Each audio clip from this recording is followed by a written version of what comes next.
With COVID-19 and the general accessibility of broadband internet and just a sense that the office isn't the be-all, end-all for work culture and environment, everyone's going remote.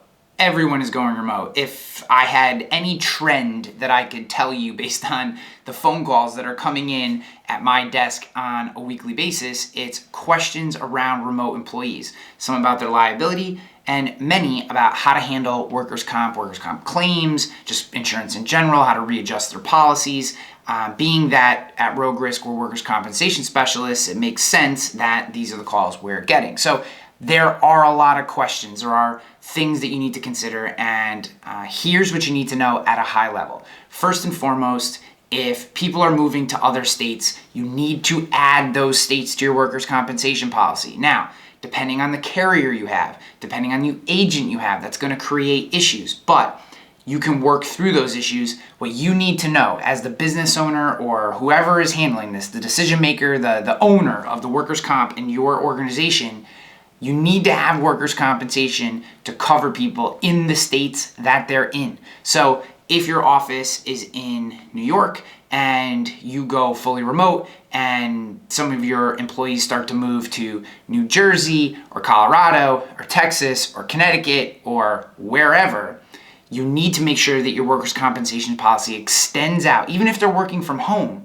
they need to be listed, the states need to be listed on that workers' compensation policy, and the addresses, and in this case, the home addresses of those individuals need to be listed as locations on the workers' compensation policy so that the workers' compensation benefits extend to cover those people. Otherwise, if they get hurt at home, if they get hurt, they get carpal tunnel, they get any of the psychological issues that are coming out of COVID, and especially if we go back into lockdown, there's going to be a lot of different things that pop up around anxiety, around substance abuse, and if these things can be directly tied back into work in some way. There has also been a lot of discussion, nothing has actually happened yet, around will workers' compensation cover COVID and COVID-related illnesses. That has yet to play out in the courts. And if you don't have a policy in place and an employee brings a claim, that's on you, and you don't want that. Absolutely, positively don't want that. So, that being the case, this is an incredibly difficult problem to solve. There are plenty of carriers that write workers' compensation nationally, and if the carrier that you're with and if you want to stay with them, you can always find a separate carrier, and there's a little bit of paperwork and negotiating that goes on, but you can pick up a carrier in a separate state and just have a separate workers' comp policy just for that state. I actually do that a lot for some of my insurance agent friends in other states who don't write in New York. I'll pick up like a remote employee who just works in New York for them as a favor. I do that all the time. So what I'm telling you is you want to make sure that when your employees start to expand, that you're covering them. The other thing is when you're thinking about your workers' comp and remote work, prevention becomes an enormous part of the equation. So if someone's working from home, in most cases, their risk is dramatically reduced. They're not commuting, they're not going up and down stairs, they're not interacting with a lot of other humans, but their exposure does increase, like for things like psychological issues. You may have medical related stuff from diseases or from just the lack of seeing people.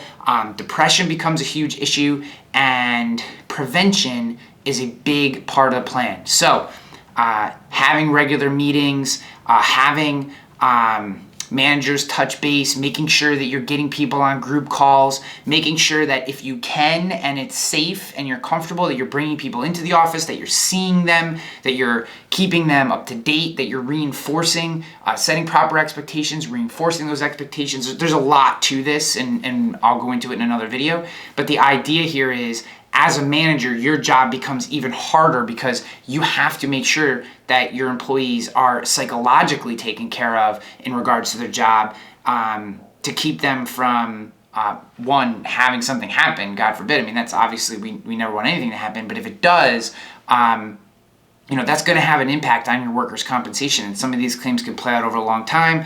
Bills go up, compensation goes up. So I don't want to make light of someone having a psychological issue because of maybe being locked in their house during work all day, or some of the addictions and stuff that pop up in regards to it. But you need to be very, very careful about that and be proactive and diligent and making sure that your employees feel engaged and connected, and in that way you can help keep your workers' compensation premiums down. You can make sure that your coverage is extended, and that your business is protected and your employees are protected, which is ultimately the goal. So if you have questions, if you don't have this kind of communicative relationship with your agent, if you want to make sure that your insurance program is properly taken care of, that your workers' comp is taken care of, give us a call, 518-960-6600. That's 518-960-6600. You can visit us at roguerisk.com. I'm sure there's a link or a form somewhere around this video, or